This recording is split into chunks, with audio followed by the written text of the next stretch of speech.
जिनके 100वें वर्ष में अब प्रवेश हो रहा है, उनके गुण गाए जाएंगे। आज क्यों उनके गुण गा रहे हो आप लोग? इसलिए गुण गा रहे हैं क्योंकि वो गुणवान थे। गुणवान का अर्थ, एक बात याद रखना, वो महानतम आचार्य विमल सागर जी महाराज, मैंने दर्शन नहीं किए, मैंने कभी जीवन में उनके दर्शन नहीं किए, सिर्फ लोगों से सुना है, लेकिन मैंने एक बार उनके शिष्य भरत सागर जी महाराज के दर्शन किए हैं, और वो भी ऐसे किए हैं। हम बीना बारह में बैठे हुए थे, आचार्य महाराज ने हमसे कहा, बेटा हवा से बचना।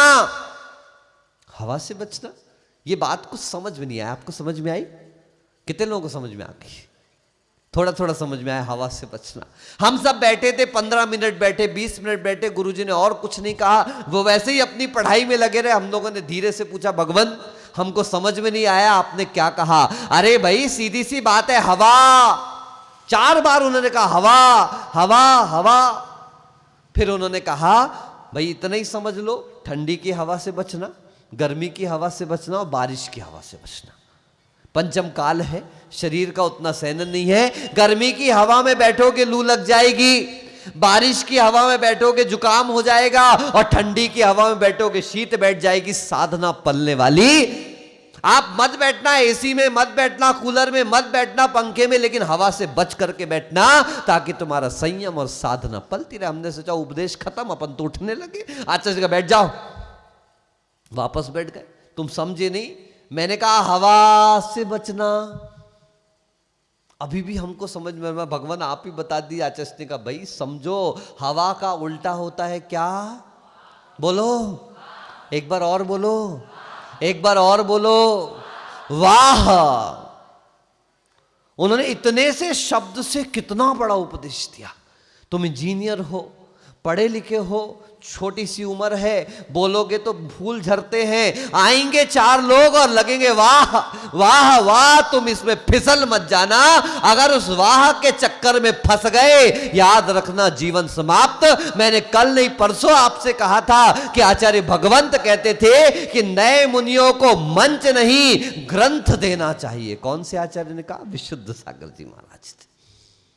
नए नए ब्रह्मचारी, नए नए व्रती, नए नए मुनिराज, और उनके सामने जैसे ही माइक आ गया, अब उनका अपना जीवन समाप्त हो जाता है। अब सारा जीवन कहां चलता रहता है? बाहर का जीवन चलता रहता है। मैं आपसे कह रहा था, आचार्य श्री विमल सागर जी महाराज, हम बीना बारह में बैठे थे आचार्य महाराज के चरणों में। उस समय प्रवचन सार ग्रंथ की वाचना चल रही थी, और एक गुरु शिष्य का प्रकरण आया। तब आचार्य महाराज ने एक बहुत बड़ी और महान बात कही कि अगर शिष्य बनना है तो संसार में एक ही शिष्य हमें नजर आता है। अगर शिष्य बनने की भावना है, शिष्य होने की भावना है, शिष्य कहलाने की भावना है, और शिष्य के रूप में प्रसिद्ध होने की भावना है, तो पूरी दुनिया में अगर मुझे कोई एक शिष्य दिखता है तो जाओ भरत सागर जी महाराज के दर्शन करना। किसके दर्शन करना? लोहारिया, जिनका जन्म स्थान था, जिन्हें आप मर्यादा शिष्योत्तम कहते हैं। ऐसा शिष्य ना दुनिया में हुआ है और न दुनिया में कभी होगा। जब हमने सुना भरत सागर जी, हम पहली बार दर्शन करने के लिए पहुंचे। यहां राजस्थान में एक वागड़ में गांव है अर्थुना, और वहां भरत सागर जी का संग विराजमान था। हम 25 ब्रह्मचारी वहां पर आए। संध्या काल था, 7:30 पौने 8 बज रहे थे। संघ के क्षुल्लक क्षुल्लिका अध्ययन कर रहे थे। जब अध्ययन कर रहे थे उस समय हम लोग पहुंचे। हम लोगों ने बताया, वो सारे साधु देखे, इतने सारे ब्रह्मचारी जवान जवान एक साथ आए हैं। उनमें से एक क्षुल्लक जी ने पूछा, आप लोग कहां से आए? जैसे ही बताया हम आचार्य विद्यासागर जी के यहां से आए हैं, वो तुरंत उठ करके गए और अपने गुरु महाराज को बताया। आचार्य महाराज अस्वस्थ थे और उस समय प्यार चलता था, जो पैरा बोलते ना, घास फूस जिसको बोलते। तो महाराज ठंड का समय था और उसके अंदर थे। जैसे ही उन्होंने सुना कि ब्रह्मचारी आए हैं, और वो तुरंत उस प्यार को हटाकर उठे, अपने पाटे से नीचे उतरे, और हम सारे ब्रह्मचारियों को बड़े प्रेम से अपने गले लगा लिया भरत सागर जी ने। और हमारे जो बड़े ब्रह्मचारी भैया थे, आज मुनि श्री सुप्रभ सागर जी महाराज हैं आचार्य श्री वर्धमान सागर जी के यहां, उन्होंने उनका हाथ लिया और अपने मस्तक पर पूरा फेरा कि तुम आचार्य महाराज के चरण स्पर्श करके आए हो। इतनी विनम्रता, इतनी दया, इतनी करुणा और इतनी विनय कि उन्होंने उन ब्रह्मचारी का हाथ अपने सिर पर लगा लिया। उस दिन मैं समझ पाया कि जिसका शिष्य इतना विनयवान है, जिनके शिष्य में इतनी विनम्रता है, जिनके शिष्य में इतनी करुणा, वात्सल्य और प्रेम है, उनके गुरु विमल सागर जी में कितनी विनम्रता होगी, उनके अंदर कितनी करुणा होगी। इसीलिए उनका नाम वात्सल्य रत्नाकर कहा जाता है, जिनमें स्वयं वात्सल्य था और जो वात्सल्य के रत्नों को उत्पन्न करने वाले थे। रत्नाकर का अर्थ होता है समुद्र, क्योंकि समुद्र के अंदर क्या रहता है बोलिए? समुद्र ऊपर से कैसा रहता है गजेंद्र जी? खारा। पी करके देखना कभी। लेकिन उसी समुद्र की गहराई में रत्न छुपे रहते। याद रखना, वे स्वयं रत्नाकर थे, स्वयं रत्न थे और उनके गर्भ से भी हमेशा ऐसे भरत सागर जैसे रत्न इस संसार को मिले, ऐसे महानतम आचार्य हम सभी को मिले। हम उनके चरणों में अनंत बार नमोस्तु करते हैं। वे आज हमारे बीच में भले ही नहीं, लेकिन उनकी स्मृतियां आज भी हमारे बीच में हैं। कहते हैं विमल सागर जी महाराज, अगर एक भी शब्द उनके मुख से निकल जाए तो वो सिद्ध हो जाता था। लोग कहते हैं उनको वचन सिद्धि थी। क्या थी बोलिए? बोलो ना।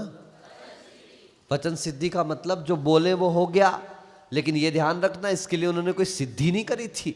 वो कोई मंत्र साधना करने नहीं बैठे, वो कोई तंत्र मंत्र करने नहीं बैठे। गुरुदेव कहते थे जिसके वचन शुद्ध हो, आगम के अनुसार हो, आगम के अनुकूल हो, जो अनुवीच भाषण में कुशल हो, ऐसे व्यक्ति के वचन अपने आप सिद्ध हो जाया करते हैं। उसे किसी साधना की करने की आवश्यकता नहीं पड़ती। जिनका मन पवित्र हो वो मन मंत्र बन जाता है। जिनके वचन शुद्ध हो वो वचन, वो शब्द अपने आप में मंत्र बन जाया करते हैं। ऐसे वात्सल्य रत्नाकर आचार्य श्री विमल सागर जी महाराज कहते हैं, ऐसे पुस्तक उठाते थे और रात भर में कई मंत्रों की जाप कर लिया करते थे। यहाँ एक मंत्र की जाप दे दी जाए, अभी आप में से पता नहीं कितने लोगों ने ओम रीम श्रीम अरम नमः की जाप करी होगी, मुझे तो ये भी नहीं पता।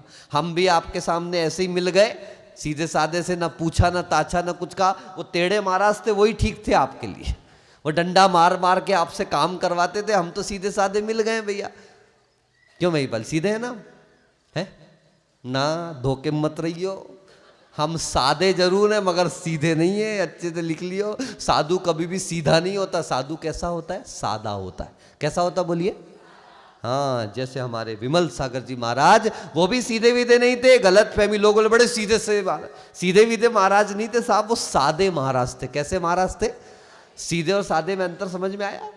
सादे का मतलब होता है कोई लाग लपेट नहीं, जैसा अंदर जीवन वैसा बाहर जीवन। एक समुद्र होता है, उस समुद्र में बाहर खारापन रहता है और अंदर रत्न भरे रहते हैं। एक सरोवर यानी तालाब होता है जिसके बाहर कमल दिखाई देते हैं और अंदर कीचड़ ही कीचड़ भरा रहता है। और तीसरा होता है झरना, जो बाहर भी निर्मल और अंदर भी निर्मल हुआ करता है। और जिनका तो नाम ही विमल था, वे बाहर भी विमल और अंदर भी विमल रहे। अपना सारा जीवन, जो कोई दुखी उनके सामने आया, जो कोई भी कष्ट में उनके सामने आया, जो कोई परेशानी में सामने आया, वो अपना सब छोड़ देते थे, उसके सिर पर हाथ रख दिया करते थे। और याद रखना, जिसके सिर पर गुरु का वरद हस्त है, उस व्यक्ति का कभी पतन नहीं हो सकता। वो कष्ट में दिख सकता है, लेकिन कष्ट सहने की क्षमता उस व्यक्ति के अंदर आया जाया कर सकती है। इस श्रमण संस्कृति के उत्थान में इन महान आचार्यों का योगदान रहा।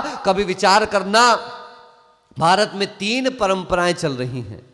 एक आचार्य भगवंत शांति सागर जी महाराज दक्षिण, जिन्होंने सबसे पहले इस भारत देश में इस श्रमण परंपरा को जागृत उन्नत किया। इसका अर्थ ये मत समझना कि उनके पहले साधु नहीं थे। हो सकता साधु भी रहे हो, आचार्य भी रहे हो और कई मुनि रहे हो, लेकिन हम उनको याद करते हैं विशेष रूप से जिन्होंने उसको प्रकाश में लेकर के आ गए।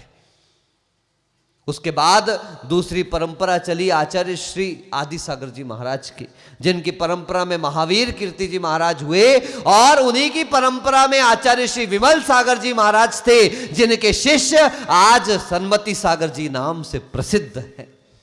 सोचिए, तपस्वी सम्राट सन्मति सागर जी शिष्य थे विमल सागर जी के। लेकिन जब परंपरा के पद की बात आई, तब महावीर कीर्ति जी का पद किसको दिया गया? सन्मति सागर जी महाराज को दिया गया। उस समय आचार्य श्री विमल सागर जी महाराज जीवित थे, लेकिन विमल सागर जी ने कह दिया कि मेरा शिष्य बहुत योग्य है और परंपरा को आगे बढ़ाने में एक सशक्त माध्यम बनेगा। उन्होंने अपने लिए आचार्य पद नहीं मांगा, अपने लिए पट्टाचार्य पद नहीं मांगा। आज तो जरा सी चीज आ जाए तो भाई भाई अलग हो जाते हैं, परिवार परिवार अलग हो जाते हैं, जरा जरा सी पंथ की बात में मंदिर मंदिर अलग हो जाते हैं। और इतना बड़ा पट्टाचार्य का पद जिनके सामने रखा हुआ था, अपने शिष्य को स्वीकार कर लिया कि तुम पट्टाचार्य पद को स्वीकार करो, और स्वयं सामान्य आचार्य बनकर, क्योंकि याद रखना वो ऐसे आचार्य थे, ऐसा व्यक्तित्व था, उनके गुण इतने महान थे कि उन्हें किसी पट्ट की आवश्यकता नहीं थी। अरे उनसे तो वो कहते ना, लाइन तो वहां शुरू होती है जहां ऐसे महापुरुष खड़े हो जाया करते हैं। ऐसे महापुरुषों को किसी पद में, किसी पथ में और किसी लाइन में लगने की आवश्यकता नहीं। ऐसे महापुरुष तो जहां खड़े हो जाएं वहीं से लाइन प्रारंभ हो जाया करती है। ऐसे महानतम आचार्य कहते हैं लोग, विमल सागर जी को हम कैसे जाने, उनने तो कोई ग्रंथ ही नहीं लिखा।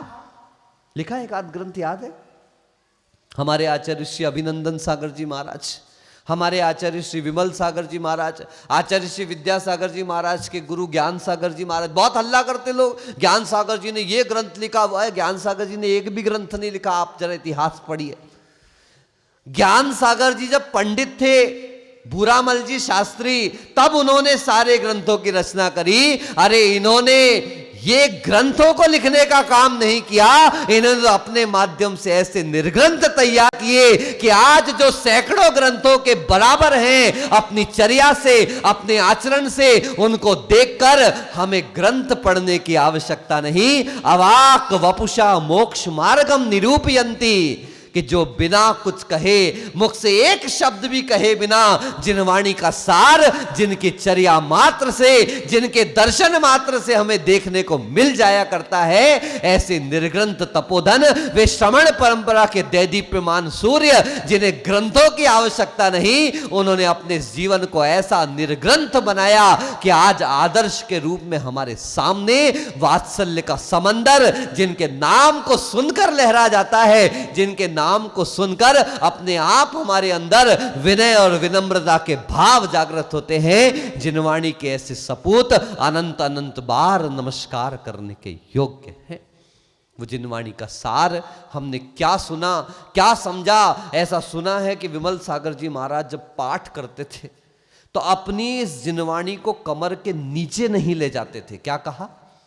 सुनिएगा ध्यान से, बड़ी महत्वपूर्ण। आज हमने कल आपसे कहा था, लिए हाथ में घूम रहे हैं, कहीं कांख में दबा के घूम रहे हैं, कहीं पीठ में डाल के घूम रहे हैं, और ये हमारी जगत जननी जगदम्बा जगत माताएं स्कूटी में चली आती हैं।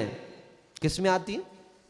बोलो ना, आप ही तो चली आती हो, और खोलती हैं चाबी से अपनी सीट, द्रव्य का डिब्बा सीट के नीचे है, पुस्तक लेके आ रहे तो सीट के नीचे, किताब लेके आ रहे तो सीट के नीचे, और सीट को बंद कर दिया और उसी के ऊपर हे जिनवाणी भारती तोहे दबाऊं दिन रैन। सोचा कभी, विचार किया कभी कि जिनवाणी की विनय क्या हुआ करती है? एक भी शब्द का ज्ञान ना हो, एक भी अक्षर का ज्ञान ना हो, लेकिन अगर विनय संपन्न व्यक्ति है तो आचार्य भगवंत कहते विनयो मोक्ष द्वारम, कि विनय है तो मोक्ष का द्वार आपके लिए खुल जाएगा। याद करिए शिव भूति मुनिराज को, क्या कहा उन्होंने? कुछ नहीं आता उन्हें, 12-12 साल गुजर गए, नमोकार मंत्र नहीं आ पा रहा उनको, लेकिन उनके गुरु ने एक ही बात सिखाई थी, मां तुष मां रुष। बोलिए, तुष मतलब प्रेम, संतुष्टि। क्या कहते हैं उसको, एडजस्टमेंट, स्वीकारोक्ति। और रुष का मतलब होता नाराजगी, यानी गुस्सा। तुष्ट होने का मतलब प्रेम और रुष्ट होने का मतलब नाराजगी। गुरु ने कहा कुछ नहीं आता, एक चीज याद कर ले, मां तुष मां रुष। अब आप गलत मत समझ के चल जाना शुभम भाई, नहीं तो घर जाके बोले गुस्सा मां के ऊपर करने लगे। महाराज ने कहा था मां तुष मां रुष, मां के ऊपर गुस्सा हो, मां के ऊपर नहीं, मैं ऐसा नहीं कह रहा, मां मतलब नहीं है ना, वो राजा शर्म वर्म नहीं बनना ऋषभ भैया। मोदकम देही, याद है कि भूल गए? रानी के ऊपर पानी फेंक रहा था, रानी ने कहा मोदकम देही, राजा गए और लाके लड्डू मारने लगे। रानी कहती पागल हो गया मेरा राजा, ये क्या कर रहे हो? तूने ने तो कहा मोदकम देही। तो रानी सोचती है भगवान कैसे निपट अज्ञानी से मेरा ब्याह हुआ है, इसको इतनी भी संधि नहीं पता। मां उदकम देही, यानी मेरे ऊपर पानी मत डालो। और ये पागल आपकी भाषा में ये वेंडा लड्डू लाके मारने लगा। मैंने कहा था मां उदकम देही, और इसने क्या कर दिया, मोदकम, लड्डू मारो। तो आप भी ऐसा मत करना, मां तुष मां रुष। घर जाके मम्मी पर गुस्सा मत होने लगना, मम्मी से लाड़ मत करने लगना। करना लेकिन ये मेरे कारण मत करना। बोले महाराज ने कहा था मां तुष मां रुष। महाराज भी चले रट्टा मारते, मातुष मारुष मातुष मारुष मातुष मारुष। और जैसे ही वो आहार करके लौट रहे थे तब उनकी नजर पड़ी एक महिला सूपड़े में, सूपड़ा जानते हो ना, सूपा बोलते हैं हमारे यहाँ। और उस सूपड़े में क्या कर रही थी, दाल को फटकार रही थी। और दाल फटकारने से क्या हुआ कि उसका जो छिलका था वो बाहर चला गया और दाल अंदर रह गई। महाराज ने कहा यह बात बिल्कुल परफेक्ट है, छिलका बाहर और दाल अंदर। मुझे आत्मा को भी सूपड़े के समान बनाना। किसके समान बोलो? शांतिलाल जी, सूपा नहीं महाराज, हम तो चालनी के जैसे बनाएंगे। किसके जैसे? चालनी क्या करती है, याद करो, कंकड़ अंदर रखती है और अनाज माल नीचे निकाल देती है। और सूपड़ा क्या करता है, माल अपने पास रखता है और कचरा। अब आप निर्णय करो, आपको चालनी बनना है या? महाराज ने देखा सूपड़े में अन्न अंदर रह गया, छिलका बाहर। दिमाग में घंटी बजी, सूत्र तो भूल गए। मातुष मारुष की जगह क्या हो गया, तुष्मास भिन्नम।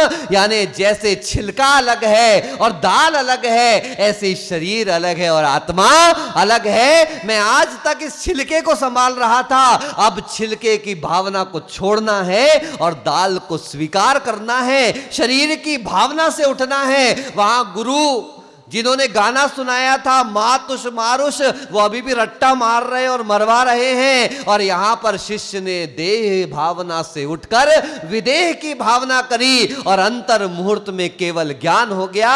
जब देव दुंदुबियां बजी, गुरु ने सोचा क्या हुआ, पता चला भैया तुम्हारे शिष्य को केवल ज्ञान